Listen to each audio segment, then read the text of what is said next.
Regret is like that one friend who never knows when to leave the party. Everyone's gone, the music's off, lights are on, and regret is still sitting there like, hey, remember that one dumb thing you did 7 years ago? We all have regrets.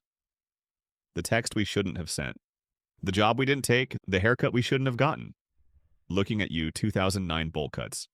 Regret is universal, but the question is, do we let it chain us down, or do we use it to move forward?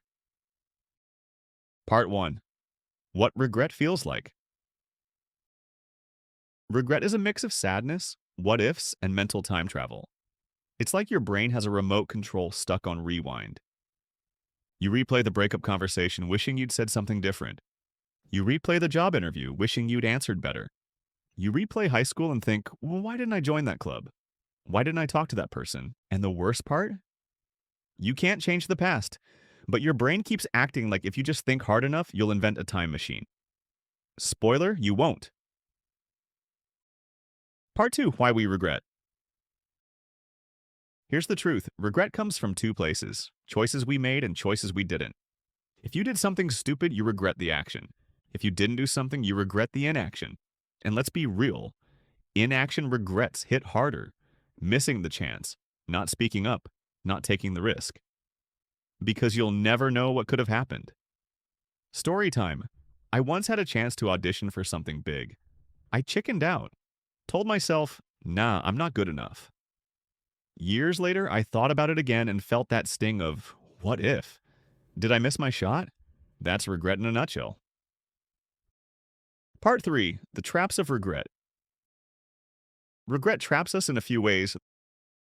The replay trap. You keep going over the same moment like it's a Netflix series. Newsflash, there are no deleted scenes. The past isn't changing. The comparison trap. You look at others who took the chance and think, that could have been me. But here's the thing. Maybe it couldn't. You don't know their journey. The perfection trap.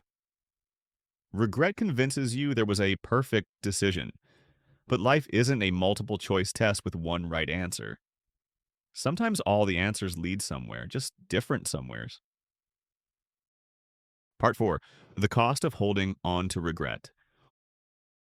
Holding on to regret is like carrying around a heavy backpack filled with bricks. It slows you down, makes you tired, and honestly, you put the bricks there yourself.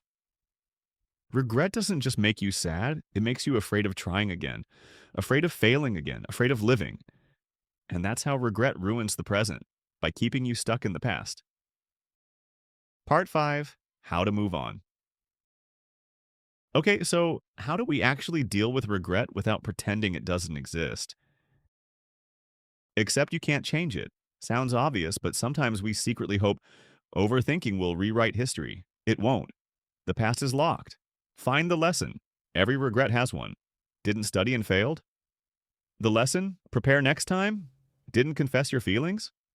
The lesson? Speak up before it's too late. Shift from what if to what now. Instead of, what if I had done that? Ask, what can I do today so I won't regret tomorrow?